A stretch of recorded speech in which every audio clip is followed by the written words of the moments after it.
Speaker साहब, पूरे प्रदेश में जल भराव की बड़ी भारी समस्या है और उसी कड़ी में जो बेरी हल्के के बाढ़ प्रभावित क्षेत्र है, ये में गांव वाइज जो है जो रकबा है उसका दहकोरा गांव मेरा 100 एकड़, रोद 200 एकड़, आसंडा 160 एकड़, खरहर में 150 एकड़, मातड़ में 50 एकड़, सिलोटी 60 एकड़, दाबोदा खुर्द 140 एकड़, खरमान 50 एकड़, छुडानी 400 एकड़, सारा 400 एकड़, बम्बेवा 70 एकड़, दिमाना 65 एकड़, बरहाना मिलवान 65 एकड़, बरहाना गुगना 250 एकड़, छोची 75 एकड़, मदाना खुर्द 200 एकड़, मदाना कला 150, लकड़िया 15 एकड़, गांगटान 100 एकड़, डीगल 500 एकड़, दुजाना 300 एकड़, धोड़ 200 एकड़, बिसान 250 एकड़, बाकरा 250 एकड़, जहाना जो है 1500 एकड़, चीमनी 250 एकड़, बेरी बैठन 50 एकड़, पलड़ा 100 एकड़, MP माजरा 200 एकड़, जाजगढ़ 450 एकड़, अछेज 80 एकड़, पहाड़ीपुर 250 एकड़, गोदड़ी 500 एकड़, सफीपुर 300 एकड़, मलकपुर 350 एकड़, माजरा दुबलदन 250 एकड़, दुबलदन घिक्यान किरमान विद्यान 700 एकड़। ये मेरे हल्के की 9000 एकड़ ज़मीन जो है ना जी वो डूबी हुई है। जो पहली फसल उन्होंने जो बोई थी पैडी की वो बर्बाद हो चुकी।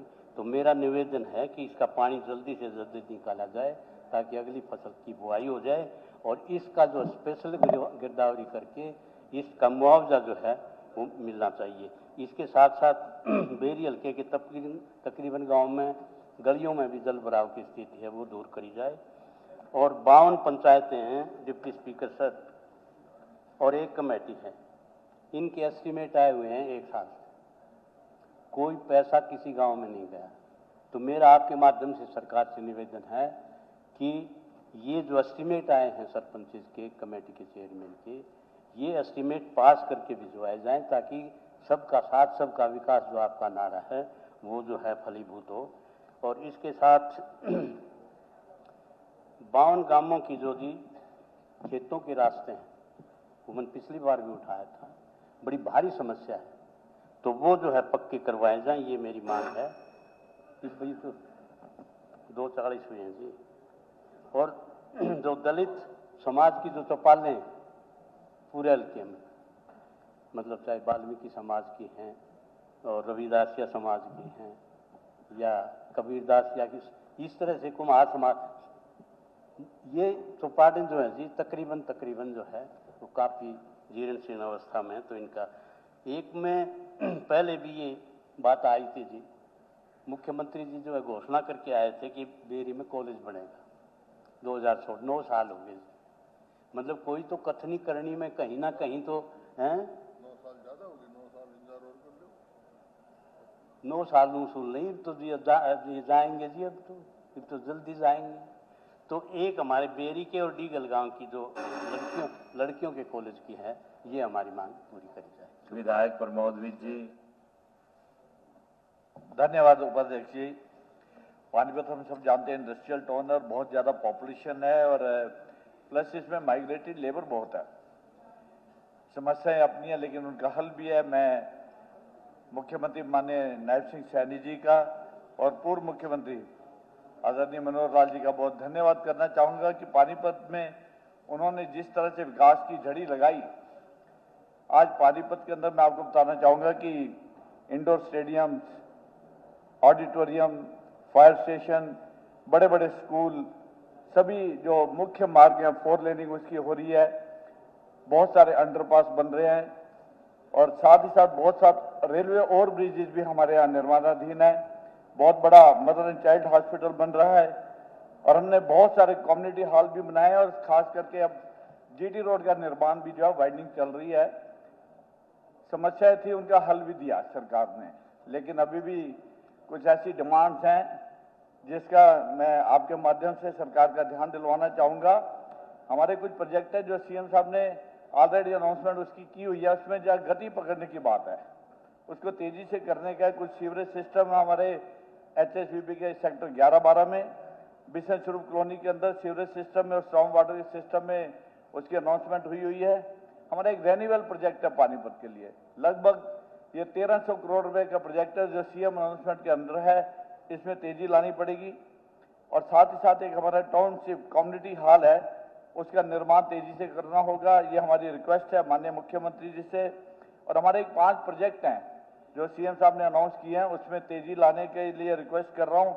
वर्किंग वुमेन हॉस्टल है, एक रिक्वायरमेंट, लेबर हॉस्टल है, ओल्ड एज होम है, साथ ही में ऑर्फेंज होम फॉर गर्ल्स और बॉयज के लिए अलग अलग। ये हमारी रिक्वेस्ट है जिसके लिए HSADC ने हमें जगह देने का वायदा किया, उनसे NOC की वेट कर रहे हैं हम लोग। और साथ ही साथ कुछ और ऐसे प्रोजेक्ट हैं जैसे गोहाना रोड का रेलवे ओवरब्रिज जो है 4 लेनिंग करना है, क्योंकि रोड 4 लेनिंग हो चुकी है लेकिन अभी जो रेलवे ओवरब्रिज है 4 लेनिंग पेंडिंग है। माननीय मुख्यमंत्री जी हाउस में ऑटोमोबाइल मार्केट का वायदा किया था, उसमें तेजी लाने का है। एक पानीपत के अंदर ESI हॉस्पिटल माननीय मुख्यमंत्री जी ने पिछले सदन में वायदा किया था, उस पर काम कर रहे हैं। जगह हमें अलॉट की है HSBP में, उसमें भी थोड़ा सा काम तेजी से लाने के लिए मेरी प्रार्थना है।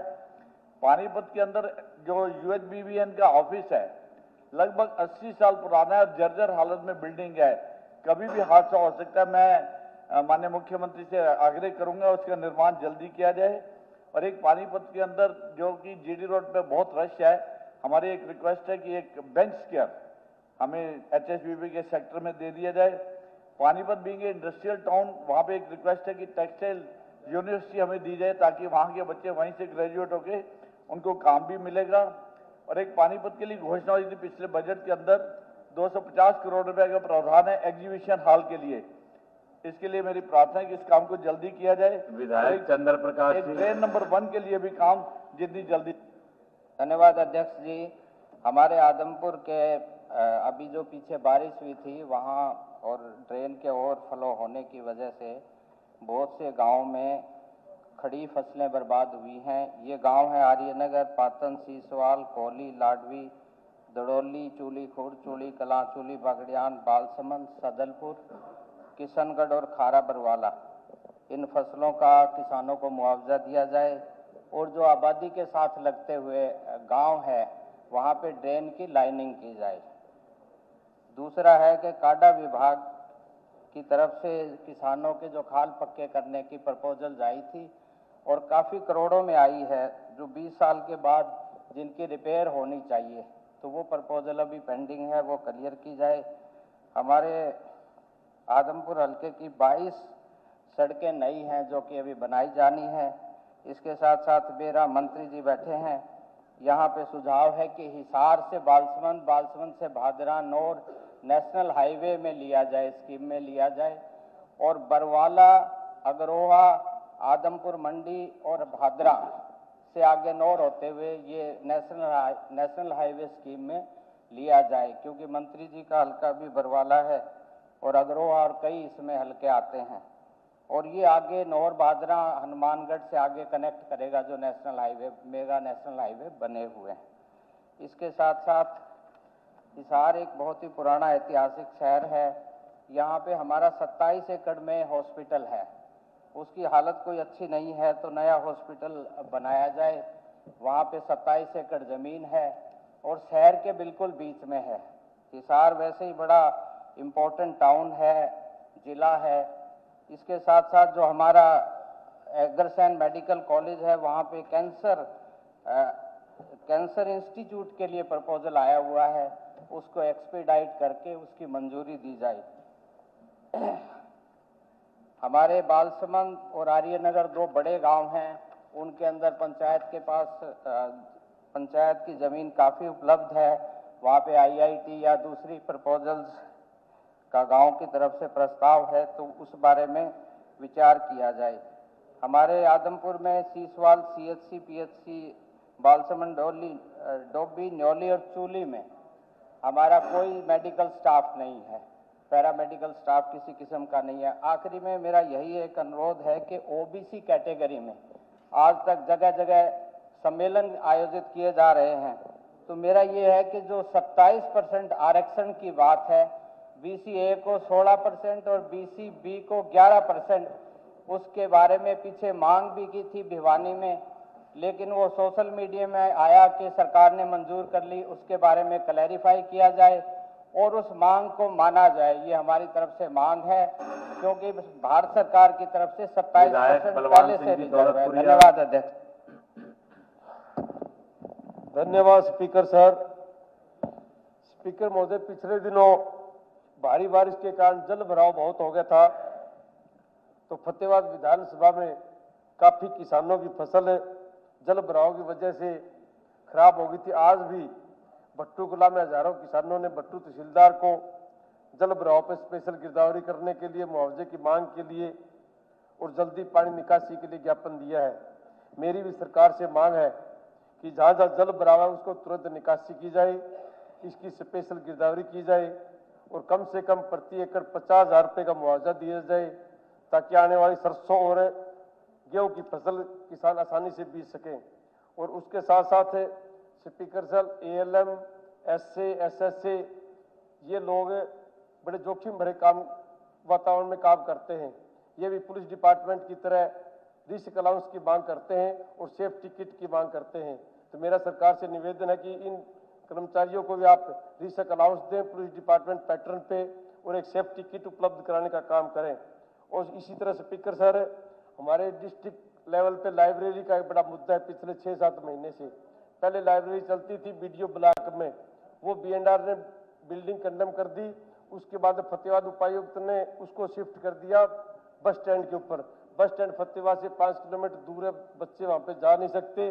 फिर जब लाइब्रेरी बचाओ संघर्ष समिति के सदस्यों ने संघर्ष किया तो उस लाइब्रेरी को वहां से शिफ्ट करके बाल भवन में कर दिया।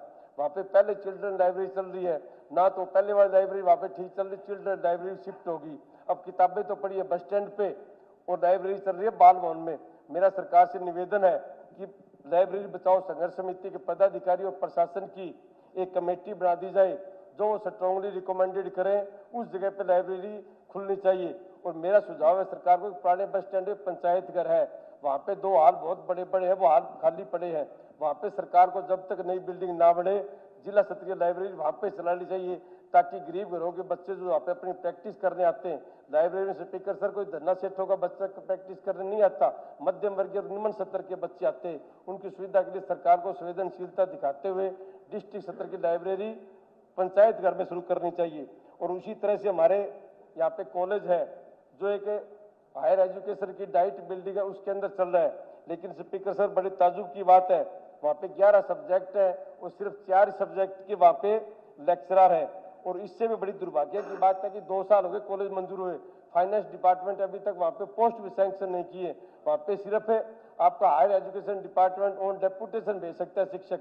एक तो फाइनेंस डिपार्टमेंट से पोस्ट सैंक्शन की जाए और वहाँ पे टीचर पूरे की जाए, ताकि वो बच्चे अपनी शिक्षा और दीक्षा अच्छे तरीके से ले सके। धन्यवाद।